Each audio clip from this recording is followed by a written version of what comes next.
Yes. Oh, so I don't have a mic. There are 4 lights. We're going. Oh, 4 lights. We're going live, people. Ooh. All right. So exactly as you saw, Like super you'll start on master black, It's super and then you'll uncomfortable. fade out of black. Look how big it is. You'll be set. Yep, you come up on black. You've already got the name banners set up. We're live. You'll be set with the background. Here we are. Background and key, just like so. So you've got DDR and preview. I'm not pre-staging any of this for you just yet, so it has to be just like this. Then when you run the intro, go ahead and run the open. It'll take care of all that timing. Good morning. How's everything up in the sky? Background.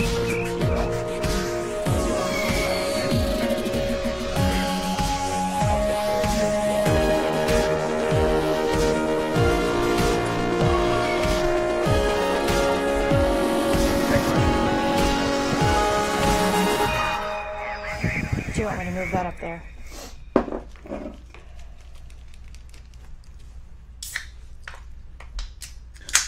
Hello, Internet. Hi, Internet. Hello, Internet. We were playing with the intro, so in case you heard it 16 times, Yeah, that should go in front of the open. We've got Jared, our chief aerodynamicist. I want to actually have Jared. I know. Say, okay. Hence the... Okay, cool. Yeah, run that in front of the open. We'll run the open and be like, and thank you. Once we come back and just go straight into be like, and thank you to our patrons, because his slate becomes available immediately after it transitions. So you can just. Oh, that's the other thing. Remember to get it out of white mode. I don't automatically pull you out of white. I always cut inside the show, so that's only for commercial. Sure, but you don't want to wipe the commercial. Yeah, I do. Yeah, but you don't. Okay, so, Mike, Jared, you guys in the run round? In the run round? In the run round. Yes, That's what I said. I see it. All right. Update, because I just You updated. make my head run round. Yeah, run You round. spin me right round, baby, right round. What about it? 2 minutes. I just updated some stuff, so make sure you refresh so you actually have the latest variation of Got that it. theme. Thank you. Woohoo. Talking about the part at the beginning there? Yeah. That So looks good. that's kind of the gist of it, but more so than just hi, any sort of other like quick thing you want to say there is totally fine. If you don't, that's fine too. But definitely say something if I go to you. I don't want to like and such and such. You're like, does that make sense? Am I on? Yeah. Okay. Yes. I turned Cool. it up. Here I am. So we're gonna try that out. I don't know how well that's gonna work. It might feel awkward. We might change it next week. Blah blah blah. Might feel awkward just because the first time we're trying it, but I think it might work. There's that too, but you know, we have the big thing about the energy of the open versus like how we actually open the show and all that stuff. And I think we're trying to just streamline all of that. That's the idea. It's not like we don't know what we're going to talk about. Yeah. So I think trying to just make that part of the whole thing should help. Gross. That's the idea. Almost had a rud there. Oh. Gross. A rud. Yeah. Almost had an explosion. Where's right my there on camera. transmitter or my receiver? Is it not on? It wasn't the... Right here. triboelectric though. Here, let me hand it to you Here. through the window. Well, I'm transmitting. And it's also 11 you. o'clock. Yep. Or rather, 1800 UTC. Everybody ready? Yeah, you ready, Benjamin? Yeah, go ahead. Okay. Benny gets muted. This might take one or two. Who's making fan noises? I am not making fan noises. All right, so we're gonna black directly into this script. I got you. Okay. Yeah, I'm here. All right. All right. Let's do it. I'm conscious. I just wasn't sure for a second. All right. On today's show, we've got launches. Yay! We also talk about some telescopes, some volcanoes, the moon, although not necessarily together or in that order. And we've got our long-awaited roundtable discussion about the Space Launch System. I know you guys are super excited about that, as well as yeah. comments from last week's show. Of course, I am Carrie Ann. With me, I've got Jared, our aerodynamicist. Hello, Internet. I also have Mike, our hologram. Hello, I'm broadcasting well today, it seems. Yeah, no, you're coming in clear. I like it. I like it. We have Good, Dutta, our producer of tomorrow. Hi, Boo. I love it. And we've got Ben, but we'll get to him in a minute. In any case, that's what we've got going on. Welcome to tomorrow. Good morning. How's everything up in the sky? I don't know.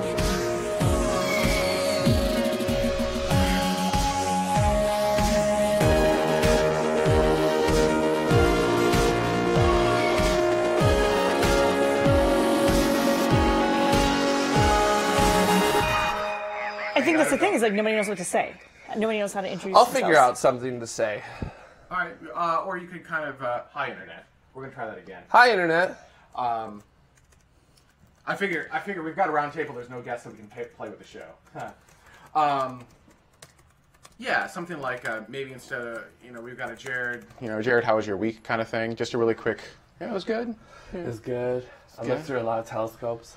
Yeah, how's your week? Some things. Hologram, how was your week? Just a really quick little like, hey, how's it going kind of thing.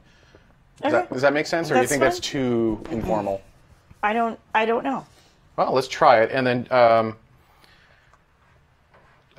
Dada, as best you can, anticipate her open roll by about 2 seconds. Yeah. 2 seconds might be a bit much, maybe a second. But yeah, just be a little fast on that. All right, one more time. All right. What is it that Tronson said? Take 5. Slow it down. That's how that feels right now in my head. For those wondering what that's a reference to, we had the voice of Tomorrow that did all the opens and whatnot, the male voice. It does like even our current open. He gives us many revisions, and he always gives us a purposely messed up revision, doing like Sean Connery or something else. Yeah. And Suck it, Ben. pretty much. And yeah, that was one of them. He brought it down to his slow, sexy voice. Anyhow, all right. All right. Hello, and on today's show we have launches, which is so exciting, right? Yes. Okay, good. We're going to be talking about telescopes. We're going to be talking about volcanoes. We're going to be talking about the moon, although not necessarily in that order or all at the same time. And we have, of course, our very long-awaited roundtable discussion about the Space Launch System, which I know you guys are very excited about. I, of course, am Carrie Ann. With me, I have our aerodynamicist, Jared. Yes. Jared, how's your week been? Pretty good. Took some data to send to JPL for Juno on Jupiter. That is So, exciting. pretty cool. Nice, So, and I like the shirt. I thank you. appreciate Yeah, I that. thought I repped my homies from JPL this week. So, making it work. Very good. I also have Space Mike, our hologram. You're coming in clear today, Mike. How's that feel? It feels really good, week after week with all my data just kind of floating around in our circuits. It's nice to get out every once in a while. I love it. It's so good. We also have the producer of Tomorrow, of course, with us. We have Mr. Dutta. Hi, Boo. So good. So we're getting to all of that, and we also will, of course, have comments from last week's show. So much in store for you guys. Welcome to Tomorrow. Good morning. How's everything up in the sky?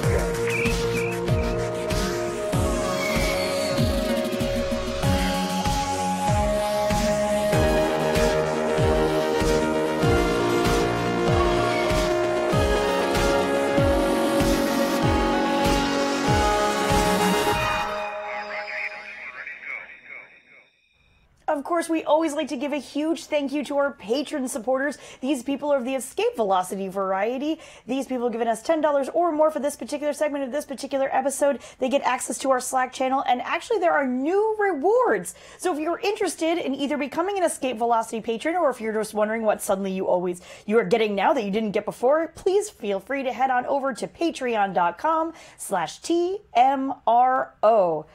Woo! So good. So excited. This is going to be a great show. And as we like to start off, we've got launches. So, Mike, you're up first.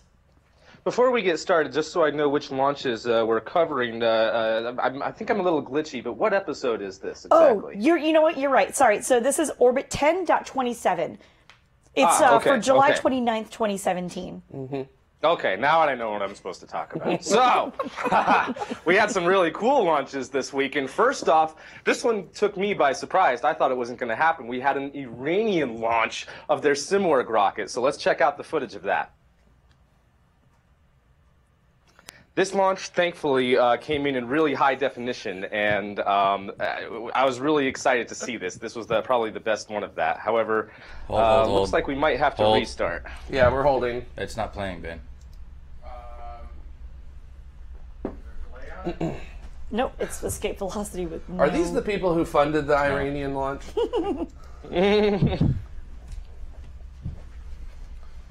How come I wasn't invited to the Iranian Discord channel? That says 1026 media. Whoops. Yeah, that's not the correct media file. So this is legacy. Oh, it changed. What the hell? Were you working on 1026? No, I actually don't know what I was working on. Okay, that's the right one. Why is that there? Okay, so I may have been working in the wrong tab then. So we need to. Can you right click and copy? Copy properties. Try it. Excuse me.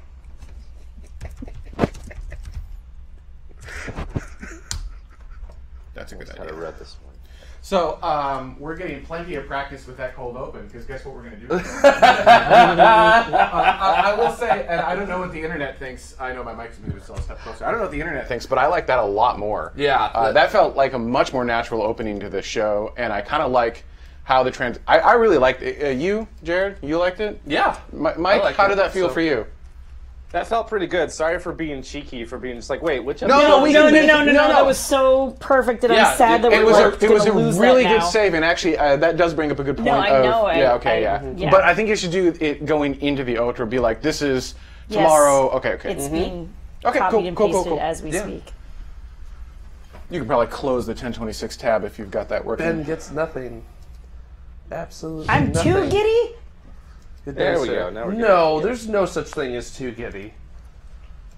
You can't be too happy nowadays.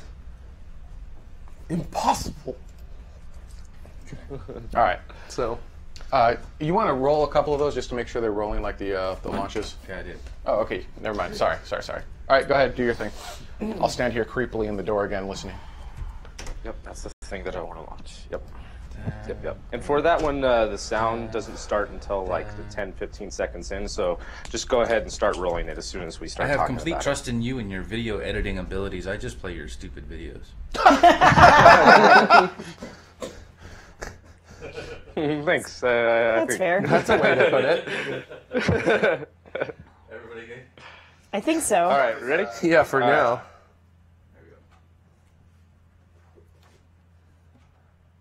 Hello and welcome. On today's show, we've got launches, which is super exciting. We're also going to be talking about telescopes, volcanoes, and the moon, although not necessarily together and not necessarily in that order, thankfully. And we also have, I can't do this one. This one is crap. I'm doing this over again because I can now. Okay. Sorry. It's okay. Nope. It's okay. Why you watch live? It's all good. M. So, We'll do it live. I need to have escape velocity in that? No, No. because we roll the open, so you Roll open and then go to escape velocity is what we're doing. You said in that state and it had escape velocity. I just double check. Yeah, no, you're good. Yep. Okay. On today's show, we've got launches. Yay!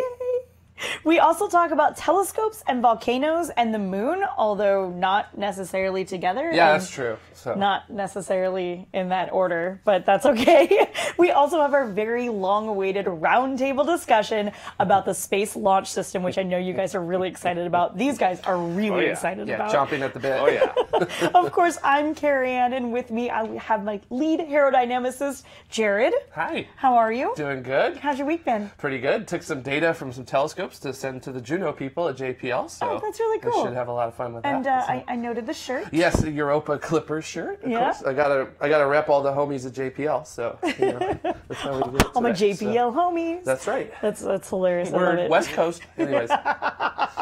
I also have Mike, our resident hologram. Mike, you're coming in crystal clear this week. I really appreciate that. How do you feel? Yeah, feels really good. You know, it's strange when your mainframe is uploaded to the cloud, but it's nice to get out every once in a while and actually be physical. So Yeah, physical. I like it. Stretch, We're gonna have your fun legs. today. Oh, Yeah. stretch your legs. I like Although, it. We also, of course, have the sparse. producer of tomorrow, a one and only Dutta. Hi, Boo. We should all say hi to Boo, actually. And of course, we also have Ben, but Ben gets nothing right now. So, of course, welcome to tomorrow, Orbit 10.27. Good morning. How's everything up in the sky?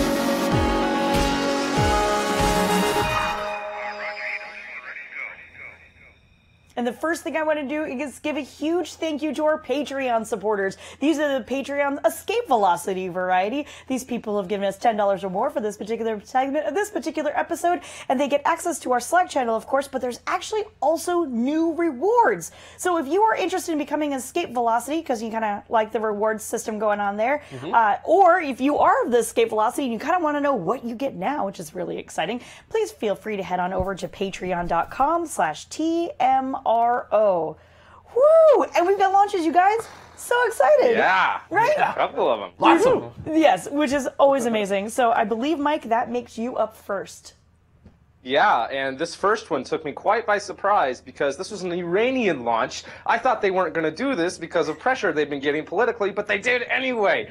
We're talking about the Simorgh rocket. Let's go ahead and check out the footage of this. This was launched on Thursday, July 27th, and it was about, roughly about...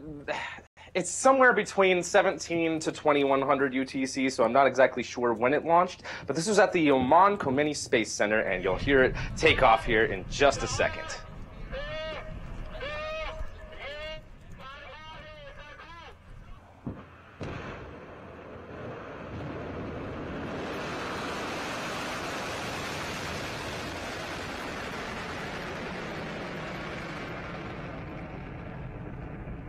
Wow. This was the second flight of the Simorgh rocket ever, the first flight being just a suborbital test. And there's a little bit of controversy surrounding this launch because Iran claims that the launch was a success and it had an operational upper stage and even placed a small satellite into low Earth orbit. But no confirmation from satellite tracking has been received yet, and there are some sources on Twitter from the United States saying that the rocket actually failed, and some saying that it even exploded in flight. And this was the most high-definition video I could find of that, and how amazing to even see high-definition video of that. But there were other videos that extended for quite a long time that were low quality, but the flight lasted for at least several minutes, and some reports were saying that it exploded shortly after takeoff, so that is definitely not true. So we're not exactly sure what the outcome of this mission was, and not exactly sure who to believe on this. A lot of people say that they were violating UN sanctions not to test ballistic missiles. However, this did not actually violate any terms of the nuclear treaty because this was for a scientific mission. So I, for one, am a supporter of the Iranian scientific and human spaceflight programs, although they're not pursuing their human spaceflight program at the moment. But I hope to see more launches like this and hopefully more successful ones, and hopefully everyone can just calm down and let everyone do science. Right. All ships rise to the tide, as we like to say here. So, you know, more people launching, the better, just sort of in general. Yeah. All right. All right. And we have Interesting. Just as a quick side note, too, kind of what this rocket is kind of shares technology with is technology that is also shared by North Korea. And the very next day, North Korea did a ICBM test. It wasn't just trying to do a satellite test or anything like that. So I found that very interesting that Iran did this launch, and then the very next day, North Korea did a similar type of launch, although with a lesser capable rocket. But just a little interesting tidbit, anyway. Totally. All right, and then we also had a Soyuz launch, which is exciting. So tell me about Yes, that. we did. Yeah, this was the Soyuz FG launch, which was launching the next 3 crew members to the International Space Station. Yay. So let's go ahead and check out the footage of that.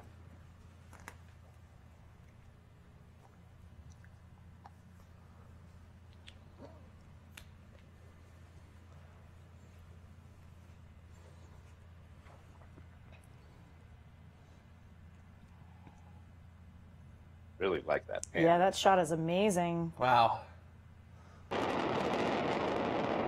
In any case, this was a successful launch from Roscosmos on Friday, July 28th, just yesterday, at 15:41 Coordinated Universal Time from the Baikonur Cosmodrome. And the crew was riding inside of the new Soyuz MS-05 spacecraft for the rapid rendezvous with the International Space Station.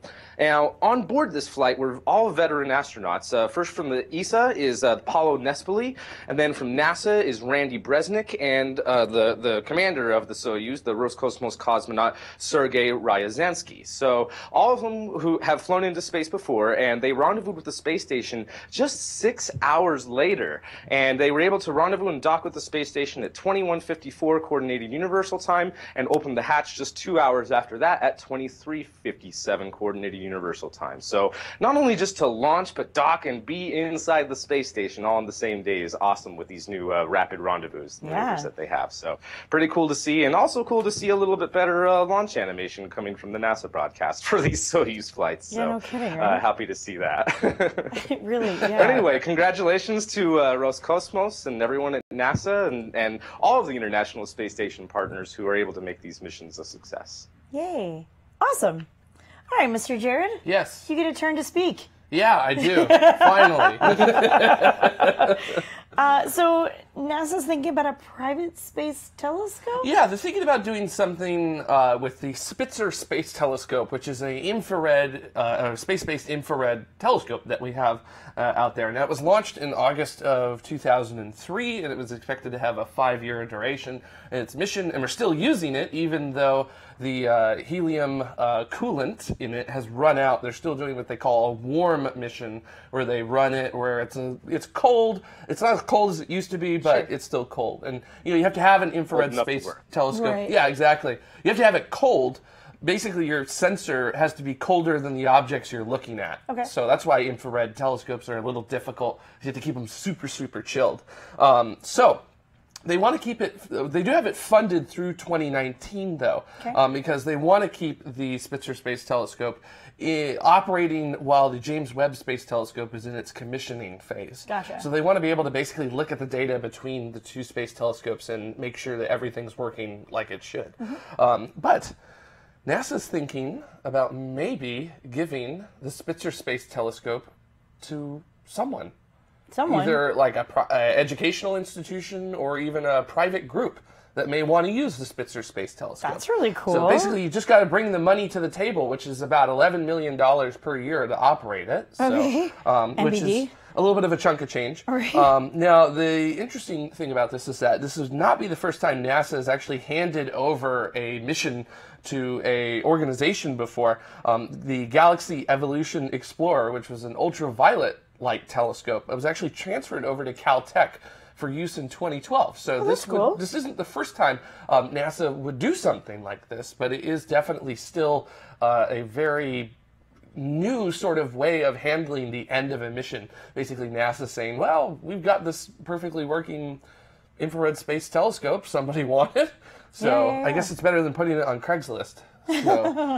So It's free to anyone who can pick up. yeah, we'll see what happens. So it should be Imagine cool. if there was a listing like that. Just here's a bunch of satellites that are still operational. If any of y'all want to take control of them, just let us know. Right? I remember after, what was it, the first barge landing with a SpaceX rocket, somebody threw a photo of it on Craigslist and said something like lightly used rocket for sale. So, That's funny. Yeah, maybe we'll do something like that. Nice. Although it wasn't us who did that. So. That's funny. Loopy in the chat room says, Craigslist Space Telescope used low coolant. Basically, actually, At least they're honest. yeah. Right? Actually, that's not honest. There's no coolant in this telescope. How am I supposed to use this? So, What? I drove 150 million miles to find this thing. It's not even working. So, I mean, that's man. Craigslist for you, let's be honest. yeah. Just send me the satellite facts. Right. Sat facts. Give me the sat facts. So good. Oh my goodness. Okay. So we have a little bit of news about the moon, kind of, sort of. Mike, fill us sorta. in. What's going on? So there's not a whole lot of details about this yet, but I still found this really interesting and worth talking about. So a former Google Lunar X Prize team, Astrobotic, had an announcement this week that they have partnered up with United Launch Alliance to send one of their Peregrine landers to the moon in 2019. So holy cow. And their Peregrine is their new one that they developed to be kind of the smaller one, and they're developing this with several partners like DHL. And no other details have been announced whether Astrobotic is purchasing a dedicated United Launch Alliance rocket launch, or if it will be a ride-along as a secondary payload in some launch in 2019. Either way, United Launch Alliance would have to use their upper stage to place the Peregrine lander into at least a lunar trajectory, even if not all the way into a lunar orbit, unless somehow the Peregrine has enough fuel to escape Earth's gravity and still land on the moon successfully. But, I mean, with Atlas, they've done several missions. What you're seeing on screen is a graphic of the L-Cross mission that they used a Centaur upper stage to send that mission, which was really cool. So they have the capability to do this. The rockets are capable enough to do this, but until we find out more information, we don't know. But this is a thing, and I really like these announcements that United Launch Alliance has been doing over the past couple of years of kind of getting the partners that they need in order to make this Cislunar 1000 plan possible. So I think that this might be another piece of that whole puzzle. Interestingly, though, the Peregrine lander is going to fly 35 kilograms of payloads on this first mission for its customers, and in the future they hope to have the lander capable of over 250 kilograms of payloads. So I hope that this will definitely happen, and it's nice to see a former team kind of becoming, you know, a full-fledged company and having these partnerships like this. I mean, that was kind of the idea of the Google Lunar X Prize in general, right? Like, yes, you know, yes, it's not just to win the prize, because all of the time and effort and money that you're spending in order to win the prize far outweighs the prize itself. The whole idea is to to spur all of that on to create these companies that are viable and real and continue to do the thing that they wanted to do. So yeah, no, it's really exciting. Yeah, here's an example of that already happening. It's perfect. I love it. We'll hopefully see more of those sorts of things. All right, so Jared, volcanoes. This one on the moon. On the moon. Yeah, this sounds like a bad James Bond movie. It does, but it's a real thing. So there's been a couple studies that have come out of Brown University over the past decade. So in 2008, they looked at moon rocks that were returned by the Apollo astronauts on Apollo 15, as we see right here, and Apollo 17, and they actually found trace amounts of water in those rocks. And then another study done by Brown in 2011 found that there were similar amounts of water in lunar basaltic rocks, so basically volcanic rocks on the moon, that we find in the volcanic rocks here on Earth. Literally almost the same amount. So what do you know? What a surprise. Well, now they have used data from a spectrometer instrument on board India's successful lunar orbiter. And Space Mike, you are the expert on pronouncing things. So I'm going to, how do you pronounce that? Because I'm going to hand that to you real quick. Well, sorry to put you on the spot. I know, right? To be honest, I'm not exactly sure. I believe it's Chandrayaan, but I'm not 100% on that. Okay. I do know that it's of course, you know, one of the Indian mythological gods, but I believe it's Chandrayaan, but I could be very, very wrong. All right, well, if we're wrong, someone in the comments will correct That's the thing, us. like you hear the Indian guys pronounce it, and then you hear the NASA guys pronounce it, and they pronounce it differently. Like, that's what I try to do whenever I'm confused about a pronunciation, is I try to look up someone else, hopefully a native speaker, saying it. And so I don't know. My favorite I believe it's Chandrayaan. I recently saw a meme that basically said something along the lines of, like, when I mispronounce something, don't hold that against me. It's because I've only ever read it and never heard it before. Yeah. That's just a thing. Like, Also, we're Americans. We don't pronounce things correctly. we don't even say it's in the Constitution. English correctly, so it's fine.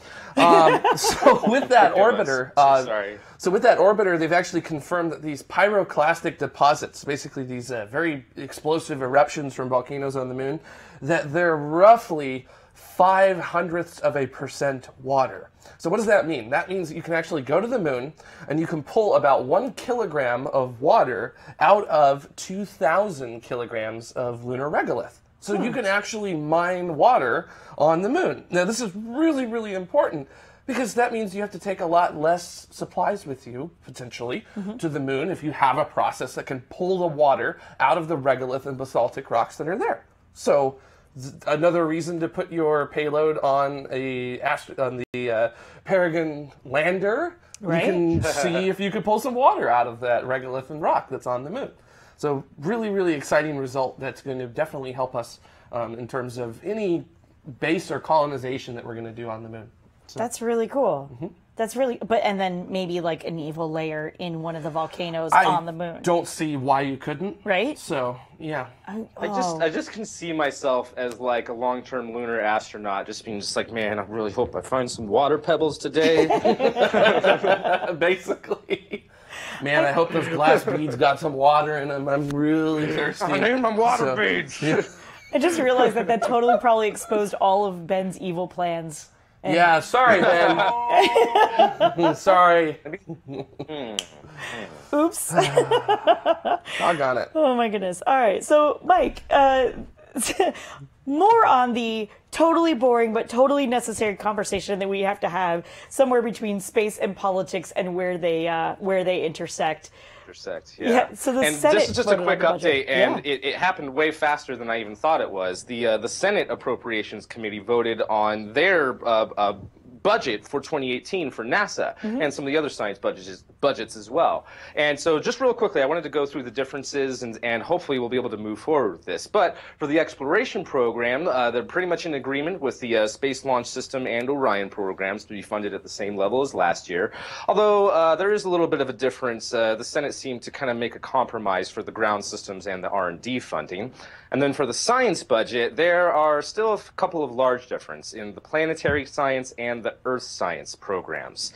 But they pretty much everyone is in agreement on all the other programs. So despite that, though, the science budget and the planetary budget, planetary and earth science budget might be what holds this budget from being passed.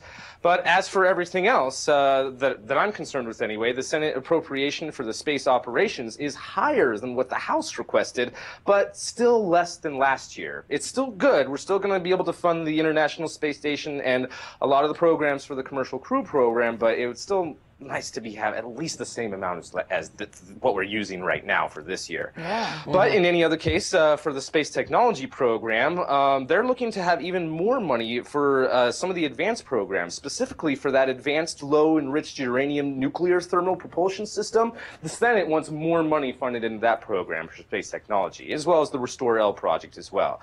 And they would keep the education office at last year's funding level. So other than that, there's a couple programs that I haven't mentioned that adds up the whole grand total of that. And those other budgets are for the aeronautics program, the safety, security, and mission assurance program, the construction and environmental compliance and restoration programs, and the Office of the Inspector General. I'm sorry, guys, that's where it gets a little too boring for me. Yeah, we all have our limits, don't we? It's really tough counting all these dollars. But you know, it's like I said, it is a necessary discussion that we really should have. You know, you don't want to be in any kind of relationship and not know who has control of the money and where it's coming from, where it's going, you know, and who has a secret bank account somewhere.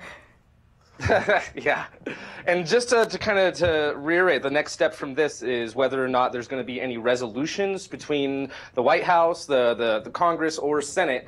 And if there are no resolutions, then this will pass for NASA's budget. And even with the planetary budget being a little bit less than what I would hope for it to be, I'm still pretty happy with this for the most part. Yeah. Yeah, it sounds like overall it's not the worst thing that we've heard, and it's a okay compromise. You know, you're not going to always make everyone happy. That's just kind of the way it is. Right. Yeah. All right. So, Jared, this is great because there was a question, and we'll get to it in the comment section so we can kind of like refer back to referring back to. Yes.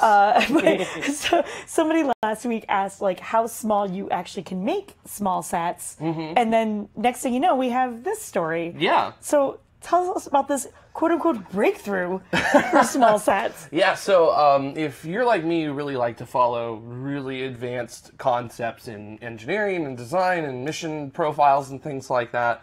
And I'm not. That's why I have you. Yes, exactly. I'm here to tell you if you're not as big a nerd as I am. So step up your game.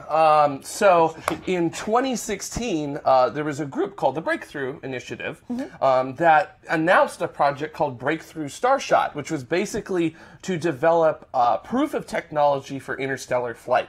And specifically, they were going to use these things called femto satellites, which are the size of computer chips, and they would be attached to solar sails and then accelerated to 15 to 20% the speed of light by a powerful laser array. And they want to send a whole fleet of these to Proxima Centauri, which is only 4.3 light years away. So that means it would be about a 20-year journey at 20% of the speed of light, somewhere around there. Yeah. Now, Easy. a ton of people wrote off Breakthrough Initiative's Starshot project as some kind of like science fiction fantasy effort that's not going to yield any valuable results whatsoever. Well, guess what? This little tiny satellite that they have right here, they actually launched 6 of these into space. Oh, yeah? So, yeah, they did. Like real space? Or Yeah, like real space. KFC On, space? Real space. on the Soyuz rocket a couple weeks ago that we talked about on the show. That now, had 72 plus. yes, that one. This was a part of the payload that they had on board. And they deployed 6 of these femto-sized satellites they call sprites. And basically, a sprite has solar panels, computer sensors, and a communications package, and it's all put on a space there on basically a bare circuit board that is smaller than a U.S. postage stamp. So it's super, super tiny. So they deployed 6 of them, and they actually heard back from one of them. They were able to make communications from the ground with the satellite this small successfully from orbit. What's it say? From what I understand, it just had a repeater signal on Like, I know board. that's a silly question, but I just realized, like, I don't know what the 101, capabilities are. 011, So does it just ping, like, It basically pings. It sort of does like what Sputnik did, Right. except it just pings. Okay. So, but this was a sort of like a test, like, can this actually work out Sure. in space? Guess what? It can work. Nice. And this is something that the small sat industry is actually going to be able to use. Would you say that this is the machine that goes ping? Yes, it is the machine that goes ping. So, Sorry, yeah. Monty Python reference. I Don't could put that not, kind of pressure on it. It's too young. So That's fair. now they're, like I said, they're itty bitty. They're only 3.5 centimeters on each side. So they are super, super small. That is really but cool, such a cool thing about this is that so many people were like, "This isn't gonna work. Right. This isn't possible. You can't make a satellite that small to actually do something. Right. You can't even get it to ping from orbit." Guess what? They did it. So there you go. You're welcome, small satellite industry. So just a little background. The Breakthrough Initiatives was started by Russian billionaire Yuri Milner to accelerate sciences that he thought had been neglected, such as the detection of extraterrestrial signals, interstellar travel, and my personal favorite, a telescope powerful enough to directly find life on an exoplanet. So some very, very exciting stuff. And there's Yuri announcing a Breakthrough Starshot. I'm glad you told me that was Yuri because it looks remarkably like Jeff Bezos. Yeah, you know, I'm beginning to notice a theme here. Except for one spaceflight billionaire, they all seem to be bald and buff. So we'll have to figure that out. So No, Jared, you just shave your head. You got a chance. I'd be like a heavier Jeff Bezos. But with, Jeff Bezos used to be a heavier Jeff without Bezos. the charm Like, or success. So Oh my goodness. All right. I think that is plenty from us for a while, which is hilarious considering we're all coming back in the next segment. Yeah. So when we come back, we're going to be talking all about the space launch system, the good, the bad, the ugly, I'm sure. And we are incorporating your opinion. So those of you who commented on social media last week about the topic this week, we've got some of those for you coming up as well. So stay with us. We'll be right back. Look into her face, determination in her eyes. She won't give up or quit or fall for little fashion lies. Filled with some expectation, this girl's a fascination. Nothing in her way will keep her from her destination. 'Cause she's fire walking, she's fire walking. When it's hot, she keeps on moving, 'cause her heat keeps on improving. Yeah, she's fire.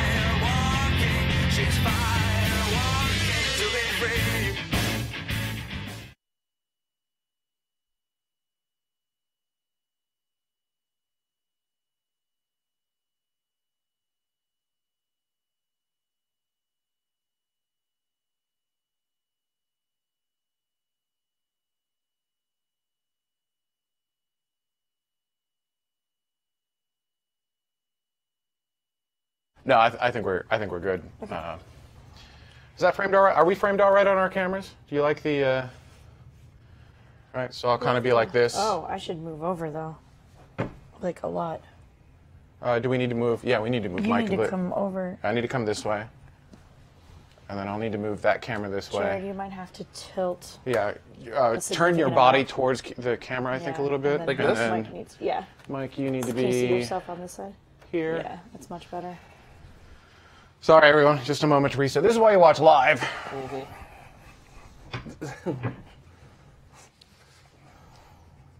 Yeah, Ah, the table. that's much better. I feel far away from Jared, but we got to make room for Mike.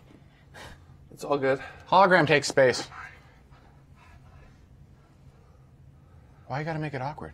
Why you gotta make it awkward? That's what I do. Yeah, it is what You you do. got a problem with it? Maybe. Then I'll come sit a little closer. Can you turn towards the camera a little bit more? Me? Did you want to?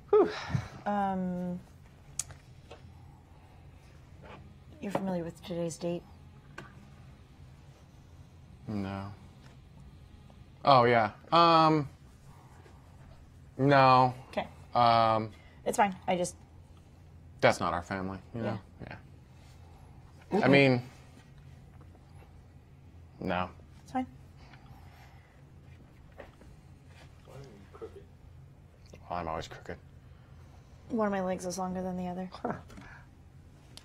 That's why I'm crooked. It's hard to do. Gross.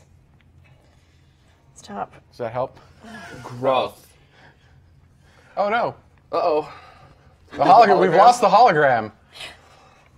Thankfully, our backup hologram's on backup.